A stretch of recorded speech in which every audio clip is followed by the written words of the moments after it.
ketiga-tiga panelis kita dah memberi kupasan, dah beri perkongsian dari segi apakah masalah-masalah dan cabaran-cabaran yang sebenarnya bukan kecil ya, dan bukan sedikit, dan bukan satu aspek, malah dia pelbagai angle dan pelbagai sudut melibatkan pelbagai pihak. Bila dengar pun rasa macam berat je kan kepala, macam it's not only about satu pihak, contohnya seperti JKM kan. Kalau cakap JKM, orang nampak JKM, orang nampak government. Tapi sebenarnya bila kita cakap tentang kerajaan kan, contohnya tadi cikgu kata apa, risau nak sebut kerajaan. Bagi saya kan, saya nampak macam bila kata kerajaan tu, saya pun sebahagian daripada penjawat awam. Jadi kita semua sebenarnya terlibat dalam usaha-usaha yang kita katakan pihak berwajib ataupun authority kan. Kalau dari segi untuk mendapatkan sesuatu outcome untuk membolehkan penambahbaikan berlaku, dia bermula dengan perancangan, dia bermula dengan idea-idea, dan kemudian dia bermula dengan perbincangan, seterusnya kepada policy writing, pengubahsuaian polisi dan penambahbaikan. Jadi saya rasa ramai sahaja pihak yang terlibat, malah mungkin kerajaan sendiri, pihak perancangan perlukan input-input daripada even NGO dan warga masyarakat yang prihatin dan tahu sebenarnya apakah isu-isu yang valid terhadap infrastruktur yang tidak mengupayakan ni. Okey, jadi susulan daripada situ, kita dah highlightkan everything tadi. Kita nak pergi kepada round kedua. Round kedua ni basically untuk guide pada para penonton, kita akan berkongsi dan berbincang mengenai apakah cadangan-cadangan penyelesaian, apakah polisi-polisi yang mahu dicadangkan, apakah penambahbaikan yang boleh dilakukan, usaha-usaha oleh ketiga-tiga panelis kita yang akan menyentuh tentang perkara-perkara tersebut. Kita mula dengan Encik Faris sebagai panelis pertama tadi. Encik Faris, apa aspek yang Encik Faris rasa perlu ditambah baik untuk membolehkan pihak berwajib ataupun yang boleh diusahakan oleh pihak berwajib untuk meningkatkan kebolehan OKU ni bergerak kat luar sana untuk menjalankan tujuan-tujuan diorang. Kalau boleh Cik Faris bagikan secara direct dan detail sikit few different things. Silakan Cik Faris. Terima kasih Dr. Wan. Kalau dengar tadi pun daripada Dr. Ghazali dan juga Cik Silaturahim dengan Cikgu, kita boleh daripada situ kita tahu berbagai aspek dan angle yang akan diperlukan macam Dr. Wan cakap tadi. Tetapi kita kena faham sebelum pihak berwajib mengetahui ataupun diberi saranan, pertama sekali bukan setiap pihak berwajib, even semua orang bermainkan peranan. So, pertama orang mesti change orang punya mindset. Mindset yang pertama adalah melihat bahawa kemudahan dan sistem sokongan OKU itu bukan untuk OKU yang ada sekarang saja. Sebab the biggest mistakes masyarakat punya mindset adalah apabila melihat fasiliti dan sistem sokongan ini hanya disediakan kerana kita cakna kepada OKU. Kerana kita orang bilang prihatin. So dorang nampak isu menyediakan kemudahan dan juga sistem sokongan ni sama seperti isu memberi bantuan atau memberi sumbangan kepada mereka yang golongan kurang bernasib baik, seperti saya ambil contoh lah seperti anak yatim, fakir miskin, juga golongan-golongan yang memang dikategorikan sebagai kurang bernasib baik. So kami akan, masyarakat akan rasa macam it's our responsibility untuk membantu mereka.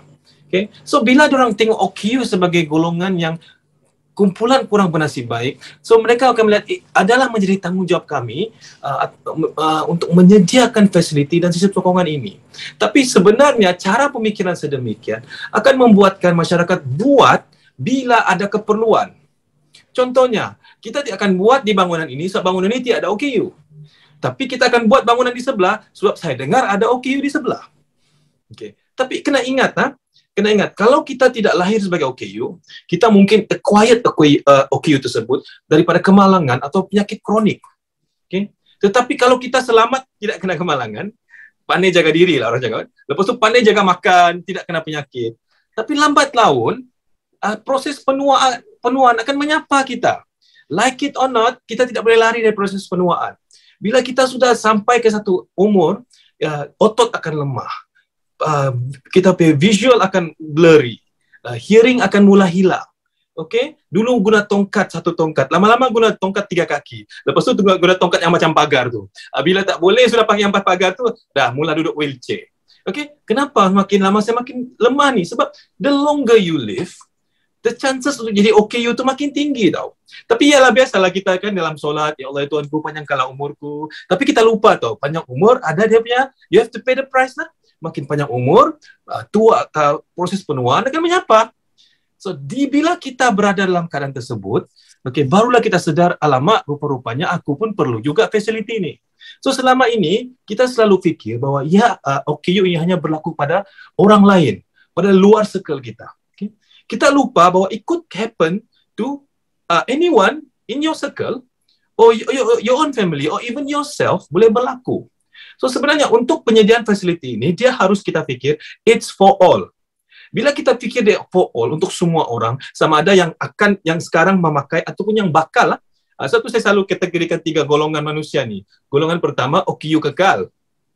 Golongan kedua, OKU sementara, yang dia main futsal, dia tendang miss, dia tendang tiang gol, patah kaki. Kena simen kaki 6 bulan, OKU sementara lah, 6 bulan. Okay? Yang ketiga tu, soon to be OKU tu, atau bakal. Sebab kenapa? So, tuan-tuan, puan-puan, ceklah kalender kita, Google kalender kita. Hari Isnin, mesyuarat. Hari Selasa, simposium. Hari Rabu, ada tulis tidak? Akan kemalangan. Jangan keluar hari Rabu, kita akan kemalangan. Kalau adalah tulis dalam diary, semua orang duduk dalam rumah. Sebab ada kita boleh jangka kemalangan. So kemalangan ataupun penyakit ataupun menjadi OKU itu satu benda yang potensial dia ada pada semua orang. So sampailah semua orang change dia orang punya mindset bahwasanya keperluan OKU ini adalah benda yang sesuatu yang seharusnya disediakan. It's not an option, Dr. Wan. Contohnya kita buat bangunan, semasa planning buat bangunan. Ada beberapa elemen yang penting wajib dalam bangunan. Apa tu? Pintu, tingkap, bumbung. So kenapa? Bila itu wajib, dia dimasukkan budget awal-awal.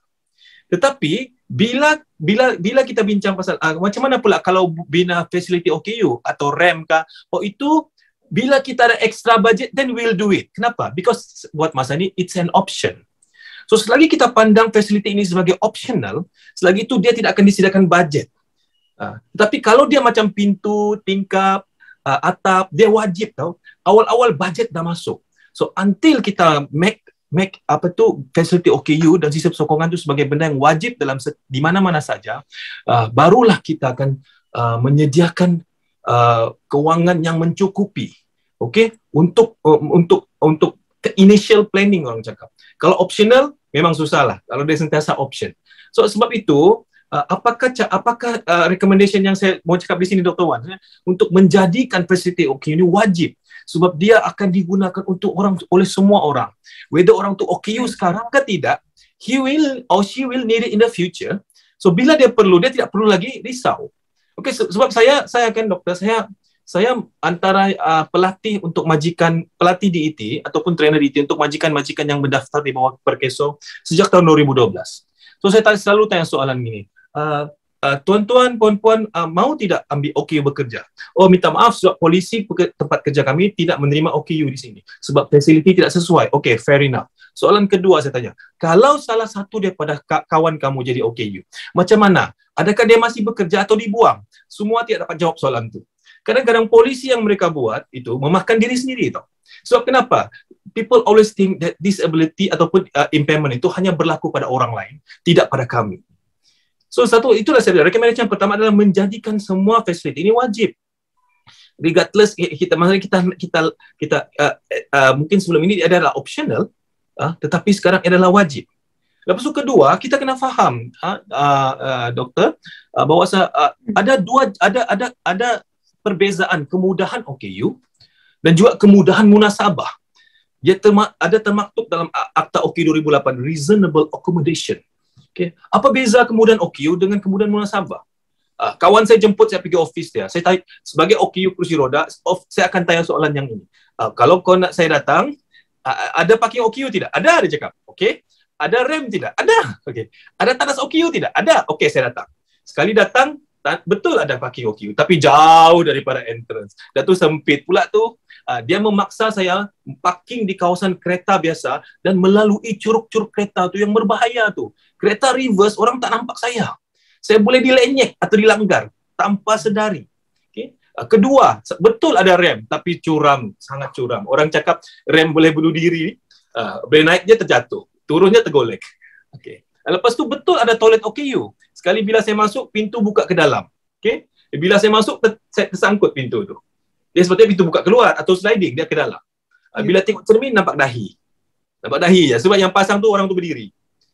So, apa beza dia? Itu adalah kemudahan OKU. Tapi seharusnya, apapun kemudahan yang disediakan, haruslah memikirkan kemudahan munasabah. Iaitu kemudahan munasabah itu apa? Yang dibina berdasarkan Malaysian Standard atau International Standard. So itu tadi cikgu cakap, tactile tiba-tiba ada tiang. Sebab yang pasang tu, asal ada pasangnya. Saya pernah nampak tactile tu di dinding, cikgu. Jadi kita orang tengok, adakah OKU buta ni, dia Spiderman kah? Di dinding. Sebab dia taruh dekat dinding. Kenapa? Sebab orang nampak tactile tu sebagai perhiasan. Inilah orang cakap kemudahan OKU, tetapi tidak munasabah. So itu recommendation yang harus kita tekankan selain daripada benda yang sudah lapuk lah. Saya mau sebut ni Dr. Wan, tapi saya rasa sudah lapuk. Polisi. Polisi yang mempunyai elemen penguatkuasaan. Polisi saja, tuan-tuan dan puan-puan, doktor semua, tidak berguna kalau tidak ada elemen penguatkuasaan. Selagi dia sekadar polisi, orang masih boleh macam Dr. Ghazali cakap tadi. Ada elemen artikel 30 ke 33 tu tadi cakap tu. Ada mencakapkan mesti memberi pemulihan kepada OKU. Tapi kalau tak buat, it's okay. It's okay. So akta tu berapa? 2008. Sekarang tahun berapa? 2021. Dah 13 tahun. Dah 13 tahun, doktor. Kita masih di situ. So what happened dalam 13 tahun ni?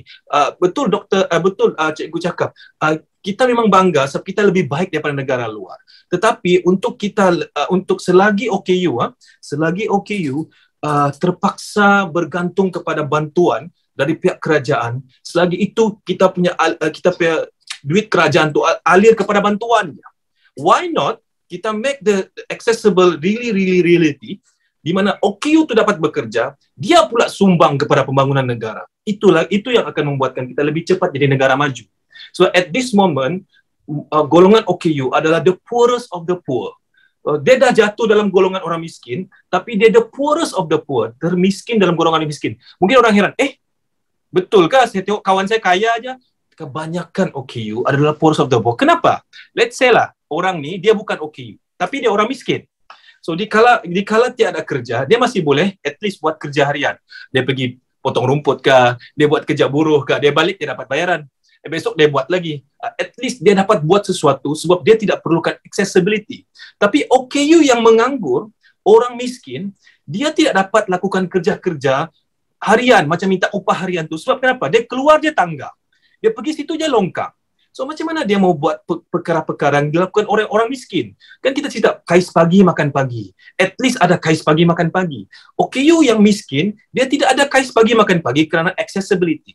So dia jadi miskin dan termiskin sehinggalah hari ini. So itu yang saya mau tekankan sini doktor, di mana kita kena pertama sedar dahulu fasiliti OKU dan sistem bukan untuk OKU tapi untuk semua orang, whether sekarang atau masa depan. Okay. Lepas tu polisi kena ada elemen penguatkuasaan. Okay. Lepas tu kita kena fikir macam mana kita kena tangani bukan saja satu aspek, tapi kita kena tangani segala aspek sosioekonomi. Macam Dr. Ghazali cakap, dia ada 7 tu tadi. Kita kena tangani even accessibility dari segi internet. Semua orang bekerja di rumah, so masih dapat buat income semasa COVID. Tapi OKU, dia boleh beli komputer pun tak dapat. Lepas tu dia dekat kampung, tiada internet connection, beli data pun tidak. So macam mana dia boleh bekerja di rumah? Macam saya buat duit melalui training online. Tapi setiap minggu ada saja elektrik diputuskan. Macam mana saya buat duit di kawasan saya? So kawasan saya dia keluar sikit daripada Kota Kinabalu. So, selalu mengalami masalah gangguan elektrik. So itu yang isu-isu yang saya rasa adalah patut diketengahkan atau dibuat penambahbaikan lah oleh pihak yang berkuasa lah, Dr. Wan. Okey. Baik. Bergegar dengar. Macam-macam ya dekat situ sebenarnya. Dan saya rasa heavy tadi bila dengar makin panjang umur kita, saya doakan panjang umur, makin tinggi chances untuk kita jadi OKU. Betul, sebab penuaan juga boleh dikaitkan dengan OKU apabila banyak bahagian daripada diri kita yang makin lemah. Terima kasih banyak Cik Faris. Okey. Seterusnya kita dengar dulu daripada Cikgu Silatul. Okey, Cikgu sebagai aktivis yang mewakili OKU penglihatan, melalui yayasan dan juga persatuan, dan saya lihat tadi banyak juga pengalaman dengan negara-negara luar. Boleh tak Cikgu kongsikan apakah hasrat atau kemahuan ataupun usaha-usaha yang sedang dijalankan oleh Yayasan Orang Buta Malaysia YOBM yang menjadi objektif untuk memperbaiki kualiti hidup OKU penglihatan. Silakan Cikgu. Ya, sebelum tu visual okey ke? Visual saya perlu saya adjust ke kiri kanan. Saya nampak okey. Okey, baik. Baik, dalam kapasiti saya sebagai pengurusi dan ketua pegawai eksekutif serta ahli pemegang amanah di Yayasan Orang Buta Malaysia dan beberapa pertubuhan lain seperti mana yang disebut oleh moderator awal tadi. Saya dan mereka yang seangkatan dengan saya, iaitu DPO, Disabled People Organisation, dan DPI, Disabled People Individuals, ingin melihat atau berhasrat ingin melihat ada penambahbaikan kepada Akta OKU 2008. Akta yang sedia ada sangat baik, ya, tetapi sekarang tahun 2021, 13 tahun sudah berlalu, ada penambahbaikan ataupun amendment yang mungkin perlu untuk menyesuaikan isi kandungan akta itu dengan keadaan semasa. Itu hasrat pertama yang kita harapkan. Walaupun sudah ada usaha di kalangan pihak-pihak tertentu, kita harap usaha mereka akan mendapat sokongan dan sambutan daripada pihak yang berkaitan. Dan yang kedua, kita berhasrat ingin melihat lebih banyak konsep universal design, ataupun dalam bahasa Melayunya disebut reka bentuk sejagat. Masalah yang diutarakan oleh panelis Cik Faris tadi, ada tactile guiding block dipasang di dinding, rem yang curam, tandas yang tak sesuai. Itu semua bermakna reka bentuk itu atau binaan itu tidak mengikut spek atau spesifikasi yang telah digariskan dalam Malaysian Standard Code, ataupun SIRIM Standard. Now, Malaysia ada Akta 2008, OKU 2008 yang perlu penambahbaikan, dan Malaysia juga adalah sebuah negara yang menjadi signatory kepada UNCRPD, United Nations Conventions on the Rights for Persons with Disabilities. Kedua-dua dokumen ini menggariskan dengan jelas apa yang dimaksudkan dengan reasonable accommodation dan apakah spesifikasi yang perlu dipatuhi jika pihak yang terlibat daripada pembikinan polisi hinggalah ke peringkat pelaksanaannya mengikut garis panduan itu, mengikut universal design, lebih-lebih lagi, maka tidak ada masalah tactile guiding block dipasang di dinding, rem yang curam dan sebagainya. Saya sendiri pun yang banyak bercakap tentang hak dan kepentingan OKU, khususnya penglihatan, pun diskriminasikan setiap hari. Di perumahan saya, blok saya, at least di blok saya, ada 2 petak OKU disediakan. Apa yang telah berlaku, pihak pengurusan di perumahan itu telah membuat keputusan petak OKU, parking OKU ni harus di-reserve untuk emergency parking. Bomba, ambulans. Saya tanya pengurusi, you masuk sekolah mana dulu? You pergi sekolah bumbung atap ke? Tak mipah. Tidak ada mana-mana peruntukan yang mengatakan petak OKU boleh dikonvert menjadi petak kecemasan oleh pihak berkuasa tempatan ataupun mana-mana pihak. Kita tak nafikan perlu petak OKU, petak untuk kecemasan, lebih-lebih lagi dalam keadaan pandemik. Ambulan keluar masuk, bomba mungkin keluar masuk. Tetapi apply daripada perumahan saya itu mungkin di bawah KPKT. Apply lah daripada KPKT, tambah petak untuk kecemasan. Jangan rampas peruntukan untuk OKU yang sangat terhad itu. Itu sangat terhad. Dan makan masa yang lama untuk orang buta, orang cacat, orang OKU berjuang. Bila dah dapat, suka hati mereka convert. Ya? Bila saya kata tak boleh convert, mereka tanya saya, undang-undang mana yang mengatakan tidak boleh convert? Ya? Saya kata, saya boleh tunjuk 1,001 dokumen. Kalau nak, saya kata, ya, saya boleh tunjuk pelbagai akta, tapi saya bukan lawyer lah, saya kata. Jadi saya panggil lawyer. Tak apa. Saya berhenti takat tu. Ya.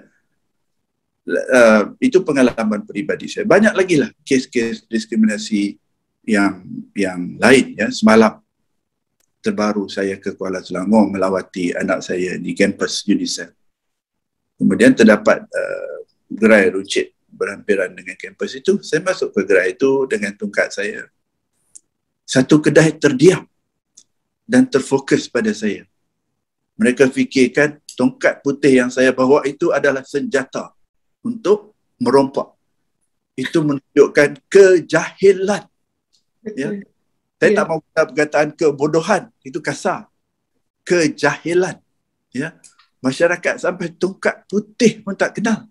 Kalau saya bawa kayu penyapu ke, kayu mop ke, bolehlah nak assume that is a weapon. Saya bawa standard white chain. Ya. Dan saya beritahu saya buta, ini tongkat orang buta. Okey. Sila masuk. But to me, rubbish. Yeah? But I don't blame them. I blame myself. I blame my organization. I blame all the DPOs, DPIs for not doing enough homework. Yeah? Kami mungkin tak buat homework yang mencukupi. Macam saya kata tadi lah, kemudahan di bandar besar. Di luar sana tak ada kemudahan. Ya? Alasan setengah pihak pula, kita tak buat kemudahan sebab tidak ada OKU di kawasan ini. OKU pula kata kami ada tapi kami tak keluar sebab tak ada kemudahan. Ya? So, it's like between the chicken and egg lah yang mana dulu. Jadi apa yang ditekankan oleh Cik Faris, perlu ada wajib mandatory, ya. Itu saranan yang baiklah, ya. Tapi mungkin memakan masa yang lama. Walau apapun, sementara akta-akta itu diwajibkan pelaksanaan dan dimandatorikan, digazetkan dan sebagainya, kita yang DPI, Disabled People Individuals, DPOs, Disabled People Organizations, tak kira lah government kan, non-government kan, yang harus membanyakkan program-program kesedaran seperti ini, ya. Sampai tongkat putih pun tak kenal ni, parah cerita ni. Ya. Tapi tak salahkan dia lah. Ya. Dia jahil sebab kita tak ajar dia. Jadi, hasrat kami tu, kalau boleh di sekolah, masukkan sedikit dalam core curriculum tu satu subjek berkenaan dengan OKU. Mungkin di dalam subjek moral ke, selit kan. Ya, ilmu berkenaan dengan OKU. Dan yang keduanya, mudah-mudahan dengan ada pendidikan awal dari sekolah, barulah ya orang ramai, rakyat awam akan merasakan orang OKU ni ada value, ada nilai. The problem occurs when people look at you with no values. Yeah? They look at you as a broken artifacts. Mereka melihat OKU ni sebagai artifak yang rosak. Perlu ditempatkan di dalam gelas ataupun di dalam arcade untuk pameran. Ini yang menjadi persoalan besar ya, di peringkat World Blind Union, kerana ramai OKU yang berjaya dari segi akademik Tetapi bila mereka keluar untuk hidup di dalam masyarakat mainstream society, mereka sering dipandang sebagai broken artifacts. Ya. Kemudian mereka akan cuba menggunakan dua model. Yang pertama, medical model. Model perubatan. Cuba nak membuat rawatan lah. Tapi bagi yang OKU kekal dah tak boleh rawat. So mereka akan cuba guna model yang kedua, social model. Ya, welfare model, social model. Ya. Tengok apa bantuan kebajikan yang boleh diberikan sebagai tanda kasih sayang, bukannya sebagai tanda hak untuk golongan ini hidup di dalam masyarakat yang sebenar. Ya. So saya dan Yayasan Orang Buta Malaysia sering menekankannya, universal design, inclusive society, people with values, early education, about disability kepada kanak-kanak sekolah. Lama-kelamaan apabila kanak-kanak ini yang akan menjadi pemimpin di masa depan akan mengerti, mudah-mudahan. Ya, kita bila melihat OKU, kita harus melihat kepada OKU dan ahli keluarga mereka juga. Ya, mereka ada isteri, ada anak. Ya, jadi OKU tu perlu diberi kemudahan yang secukupi dan diperkasakan seperti panelis tadi sebut. Kita perlu ada peruntukan untuk memperkasakan mereka menjadi aset kepada negara dan bukannya liability, bukannya beban. Ya. Kita ada lebih kurang 1.1 billion, ya, 1 billion OKU dalam dunia, ikut statistik lebih kurang 1 billion, atau 1.2 billion. Kalaulah RM1 diperlukan untuk bagi sesuap nasi kepada 1 billion ini, maka bebannya RM1 billion sehari. Kalau mereka diperkasakan dengan apa juga skill dan mereka berjaya menjana RM1 sehari, maka akan ada penambahan RM1 billion dalam pasaran. Ya, ini perkara-perkara yang polisi mereka kena sedar, ya, atau kena ambil berat. Mungkin dah sedar, cuma tak ambil berat lagi. Ya, itulah rayuan saya dengan penuh rendah diri. Wallahu a'lam, Doktor. Okey. Terima kasih Cikgu Silatul. Okay, banyak mesej, bukan sekadar hasrat, cadangan-cadangan juga daripada pihak cikgu yang mewakili YOBM yang perlu kita note down. Okay, dan kalau boleh kita bring up kepada higher authority dan juga warga masyarakat. Saya teringat tadi aspek pendidikan terutamanya. Sebab tongkat putih ada yang tak kenal tu memang rasa sangat valid, one of the valid points. Okay, itu salah satu contoh, mungkin banyak lagi sebenarnya. Perkara yang kita rasa semua orang patut tahu, tetapi sebenarnya kalau tak diajar dari kecil, mungkin ramai yang termiss, tak diberikan pendidikan untuk celik OKU. Okey, seterusnya kita pergi kepada Dr. Ghazali dalam round yang terakhir ni. Okay, dan juga panelis yang terakhir, untuk saya minta kalau boleh Doktor kongsikan apakah cadangan Dr. Ghazali terhadap elemen-elemen yang perlu ditambah ataupun diubah sesuai untuk kita mengupayakan OKU, baik dari segi menjalankan aktiviti keperluan dan juga pemerkasaan ekonomi dari poin Dr. Ghazali, within your expert area. Silakan Doktor. Terima kasih Dr. Wan.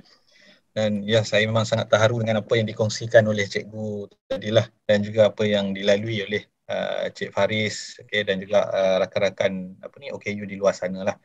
Pertama sekali, diskriminasi ni memang benar lah. Ke mana pun ia memang berlaku lah.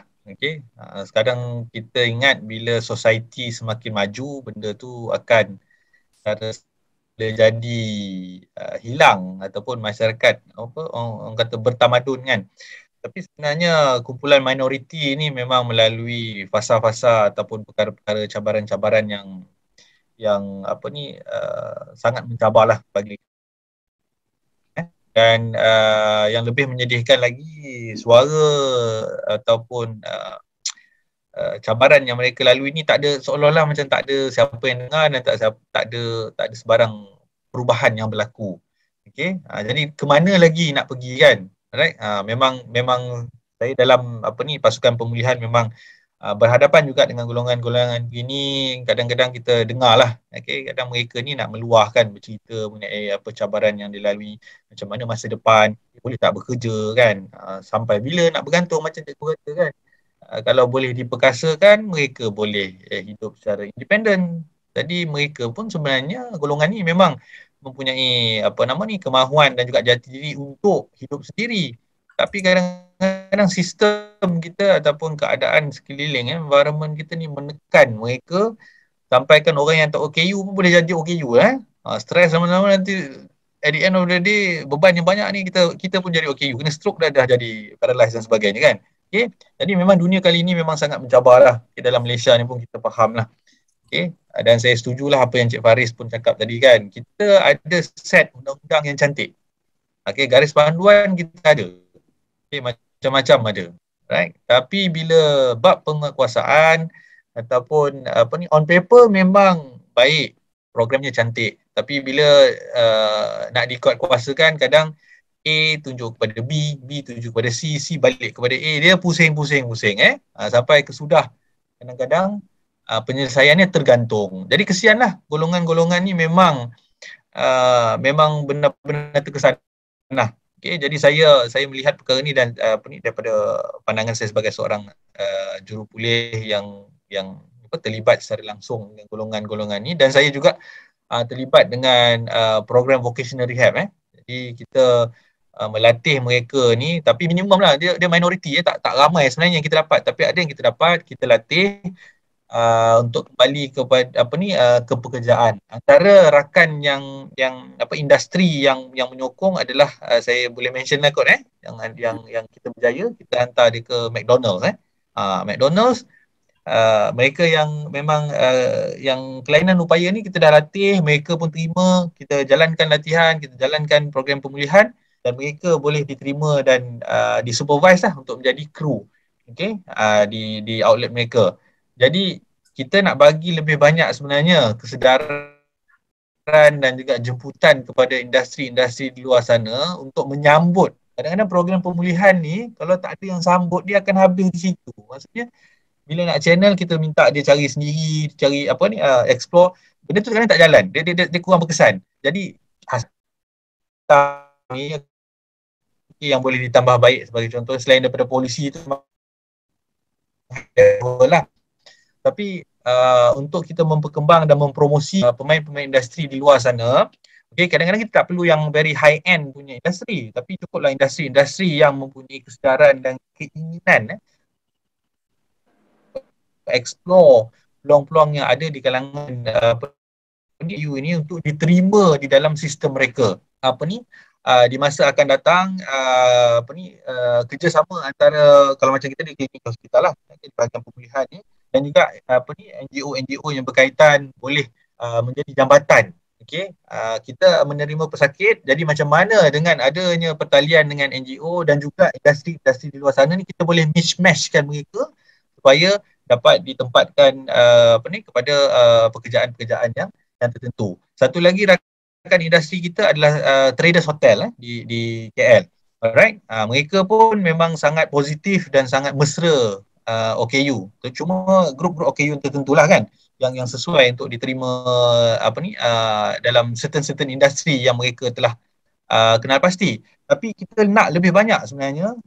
Semoga tahun akan datang dan yang seterusnya, mereka ini mempunyai peluang yang kalau tak sama pun at least mempunyai satu peluang yang lebih besar daripada apa yang mereka ada sebelum-sebelum ni untuk dikenalkan dan diterima di dalam industri pekerjaan yang ada di dalam negara kita ni. Mereka ni kalau kita bagi latihan, kita bagi sokongan, memanglah sokongan dan latihan tu lebihlah sikit daripada yang tak OKU, tapi dengan program-program dan juga sokongan-sokongan pemulihan yang kita berikan, dengan set bantuan-bantuan yang perlu, saya yakin dan percaya mereka ni ada potensi untuk diterima di dalam sistem pekerjaan yang boleh menjana ekonomi. Bukanlah nak jadi kaya, tapi mereka boleh hidup independen, boleh menikmatilah kehidupan yang sewajarnya. Saya rasa itu pun satu pencapaian yang cukup baik.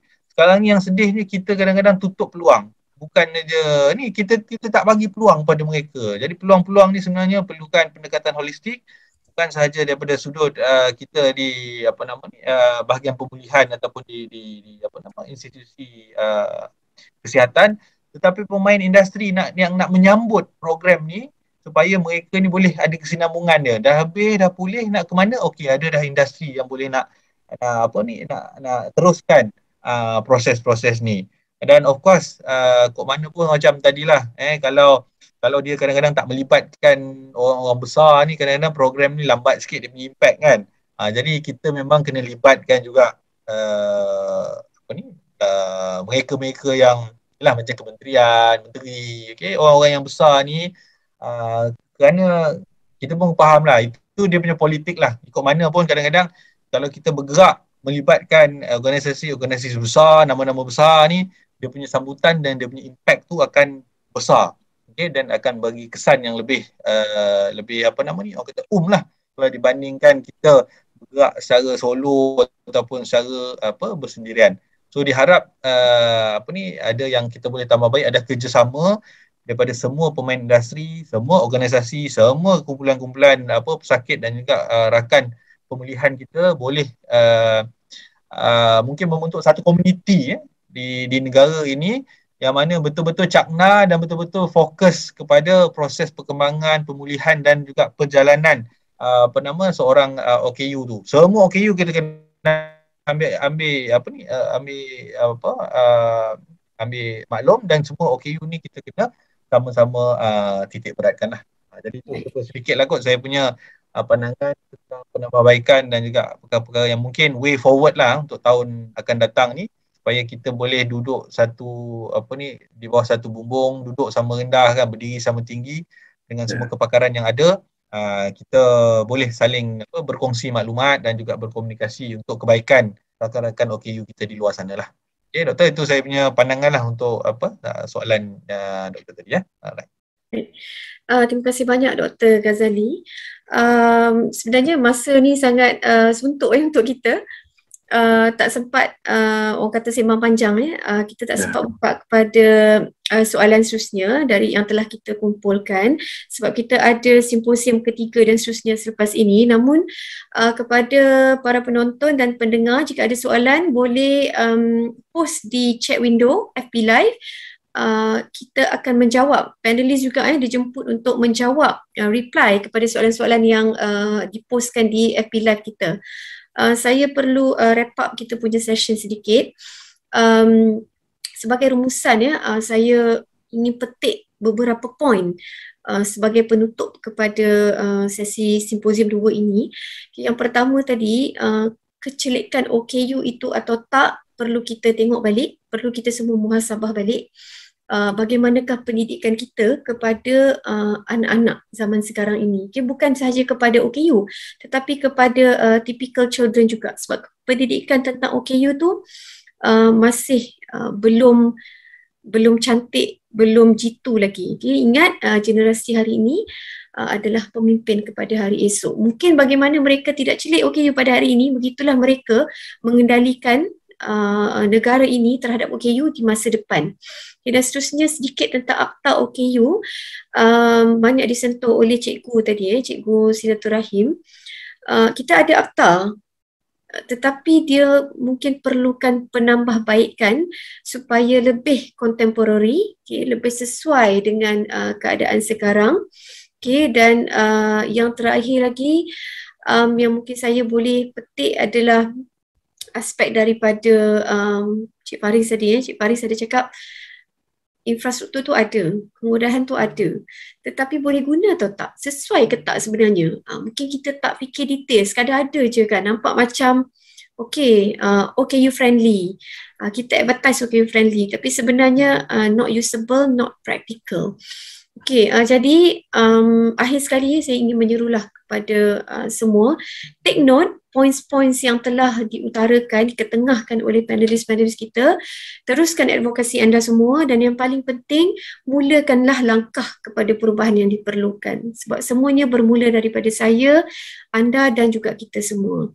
Dan itu saya tutup ya. Sebelum tu saya mengucapkan terima kasih kepada ketiga-tiga panelis kita, Cik Faris, Cikgu Silatul dan juga Dr. Ghazali. Terima kasih banyak atas perhatian. Dr. Wan.